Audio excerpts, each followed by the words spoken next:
Agra sweet அதாவது தடியங்காய் ஸ்வீட்னு இதை சொல்லலாம். இல்லைன்னா வெள்ளை பூசணிக்காய் ஸ்வீட்னு இதை சொல்லலாம்.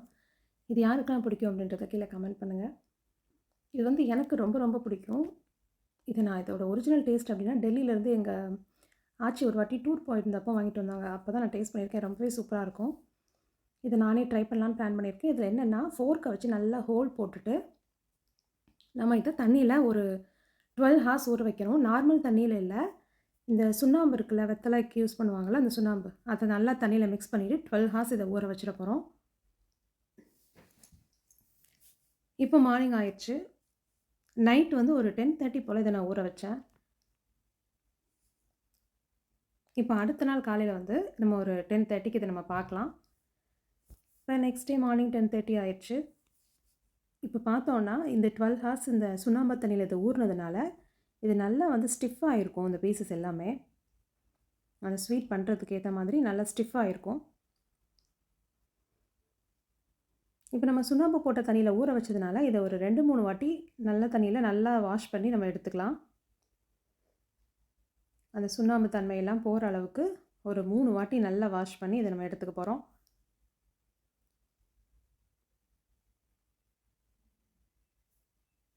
நல்லா வாஷ் பண்ணிவிட்டு தண்ணியெல்லாம் நல்லா வடிச்சிட்டு நம்ம இப்போ எடுத்துக்கலாம்.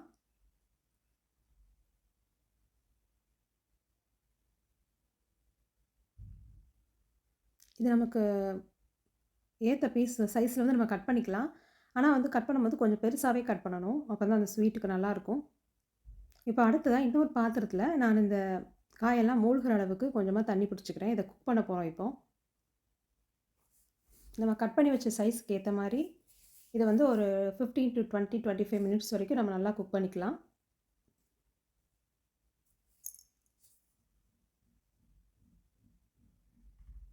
இப்போ நான் ஸ்டவ் ஆன் பண்ணி இதை நான் ஒரு 20-25 மினிட்ஸ் கிட்ட நான் குக் பண்ணிக்கிறேன்.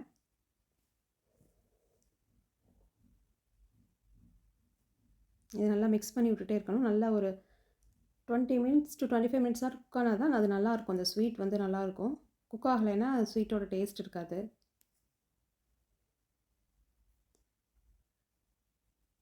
இப்போ 25 மினிட்ஸ் வரைக்கும் நல்லா குக் ஆயிடுச்சு. இப்போ இதை நான் ஒரு கொலாண்டரில் போட்டுட்டு நல்லா தண்ணியெல்லாம் வடித்து எடுத்துக்கிறேன். இப்போ நம்ம இதை என்ன பண்ண போகிறோம் அப்படின்னா, ஒரு கடாயில் வந்து நான் என்ன பண்ண போகிறேன்னா சுகர் சிரப் வந்து ரெடி பண்ணிக்க போகிறேன். நான் ஒரு ரெசிபி பார்த்து தான் பண்ணுறேன். கிட்டத்தட்ட மேக்ஸிமம் அவங்க சொன்ன இன்ஸ்ட்ரக்ஷன் எல்லாத்தையுமே நான் ஃபாலோ பண்ணியிருந்தேன். ஆனால் சுகர் மட்டும் கொஞ்சம் கம்மியாக சேர்த்துருக்கேன் போல இருக்கு. அதனால் எனக்கு அந்த ஸ்வீட்டோட இது வந்து கன்சிஸ்டன்சி வந்து கரெக்டாக வந்த மாதிரி தெரியல. சுகர் வந்து இன்னும் கொஞ்சம் சேர்த்துருக்கணும்னு நினைக்கிறேன். நான் சுகர் சரி அதிகமாக வேண்டாமேன்னு சொல்லிட்டு கொஞ்சம் கம்மி பண்ணியிருந்தேன். இப்போ இந்த சுகர் சிரப்பை வந்து நல்லா கொதிக்க வச்சுக்கலாம்.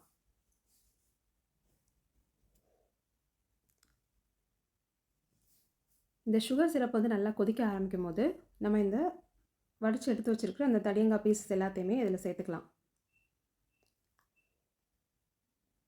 நான் சேர்த்துட்டு இதை வந்து இந்த சுகர் சிரப்லாம் நல்லா வந்து வற்றி வரணும். அந்த அளவுக்கு இதை வந்து இதிலேயே நல்லா குக் பண்ணிக்க போகிறேன்.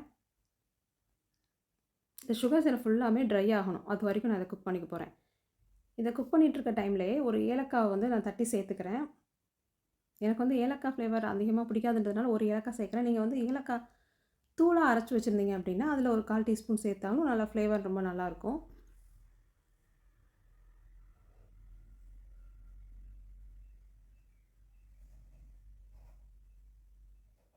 இப்போ அந்த கேப்லேயே நான் ஒரு சிம்பிளான ஃபேஸ் பேக் சொல்லிடுறேன். நல்லா புளிச்ச தயிரில் கடலை மாவு இந்த மாதிரி மிக்ஸ் பண்ணிவிட்டு நம்ம நல்லா ஃபேஸில் அப்ளை பண்ணிவிட்டு ஒரு 10 to 15 மினிட்ஸ் வரைக்கும் நல்லா ட்ரை பண்ணிவிட்டு, ரொம்ப ஓவராக ட்ரையாகவும் விடக்கூடாது. 10 to 15 மினிட்ஸ் லைட்டாக காய வச்சுட்டு நம்ம ஃபேஸ் வாஷ் பண்ணோன்னா நம்ம ஸ்கின் வந்து நல்லா இருக்கும், ஃப்ரெஷ்ஷாகவும் இருக்கும். இப்போ இது நல்லா கொதிச்சிட்ருக்கு. கிட்டத்தட்ட ரெடி ஆயிடுச்சு. இந்த சுகர் சிரப் எல்லாமே நல்லா ட்ரை ஆகிட்டு வருது. கிட்டத்தட்ட நம்ம ஆஃப் பண்ண போகிற ஸ்டேஜ் வந்தாச்சு. இப்போ பார்த்தீங்கன்னா நல்லாவே ட்ரை ஆயிடுச்சு சுகர் சிரப் எல்லாமே. ஸோ இப்போ நம்ம அதை ஆஃப் பண்ணிடலாம். இது வந்து சுகர் வந்து கொஞ்சம் கம்மியாயிடுச்சுன்னு நினைக்கிறேன். அதனால் எனக்கு அந்த எதிர்பார்த்த கரெக்டான கன்சிஸ்டன்சி வரலை. நீங்கள் ட்ரை பண்ணி பாருங்கள். ட்ரை பண்ணி பார்த்துட்டு உங்களுக்கு எப்படி வந்துச்சுன்னு சொல்லிட்டு எனக்கு கமெண்ட் பண்ணுங்கள். இப்போ இதை இன்னொரு பிளேட்டுக்கு மாற்றிட்டு நல்லா ஆறுனதுக்கப்புறமா இதை வந்து ஏதாவது ஒரு கிளாஸ் கண்டெய்னரில் இல்லைன்னா பாக்ஸஸ்